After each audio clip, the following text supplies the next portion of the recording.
Good morning. आज मैं आप लोग को बताऊंगी कि मनोविज्ञान का स्वरूप और उसकी विशेषता क्या है।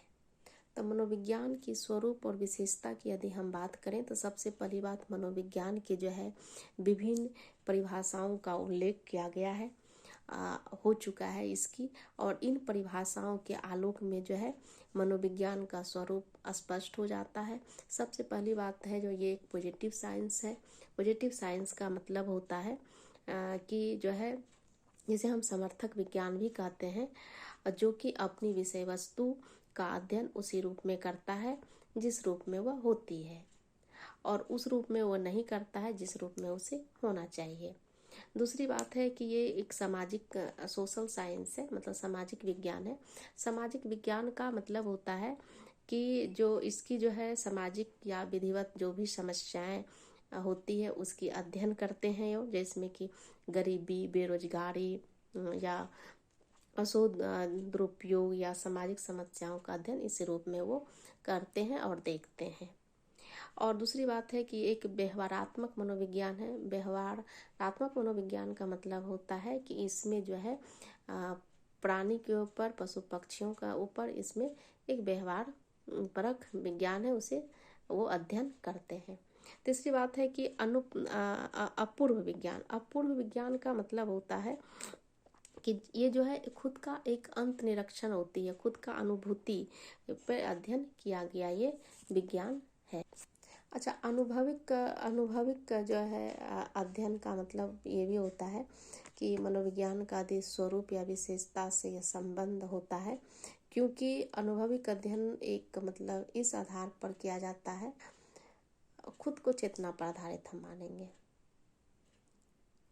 और सबसे पहली बात है कि ये जो है उद्दीपन प्राणी प्रक्रिया तंत्र पर भी आधारित है। कहने का मतलब SOR सिस्टम पे आधारित है। SOR सिस्टम का मतलब होता है कि जो है ना, S मतलब होता है स्टिमुलस, O मतलब होता है ऑब्जेक्ट या ऑब्जर्व भी हम कर सकते हैं, और R का मतलब है तो हम इसे रिस्पॉन्स देते हैं। तो ये थ्योरी पर ही इस पे पहले व्यक्ति जो है स्टिमुलस को ऑब्जेक्ट को मतलब इसका ऑब्जर्व करते हैं, उसके बाद रिस्पॉन्स मतलब व्यवहार परक विज्ञान इसको हम कहते हैं। और ये जो है पशु या फिर मनुष्य को प्रभावित होकर कोई भी व्यवहार करता है। दूसरी बात है कि यदि हम इसकी शाखाएं पर या इसकी साइकोलॉजी ऑफ ब्रांच की बात करें तो इसके बहुत सारे ब्रांच हैं, जिसके अनगिनत हम कह सकते हैं, और इसको मैं शॉर्ट में बोलती हूँ। जैसे कि मान लीजिए कि जैसे अब नॉर्मल साइकोलॉजी, नॉर्मल साइकोलॉजी और अब नॉर्मल साइकोलॉजी दोनों का जो है बहुत बड़ा ब्रांच का है, कहा जा सकता है। दूसरी बात, इस पे बहुत सारे साइकोलॉजी हमारे बहुत सारे ब्रांच पे काम करते हैं, जैसे कि चाइल्ड साइकोलॉजी पर, क्लिनिकल साइकोलॉजी पर, development psychology, health psychology, social psychology, forensic psychology और एनिमल साइकोलॉजी, इन्वायरमेंटल साइकोलॉजी और एक्सपेरिमेंटल साइकोलॉजी। और जो है इसमें जो है फिजिकल साइकोलॉजी और साइकोमेट्रिक और पर्सनालिटी साइकोलॉजी और फिर counselling psychology, organisational psychology, industrial psychology और एजुकेशनल साइकोलॉजी और अप्लाई साइकोलॉजी।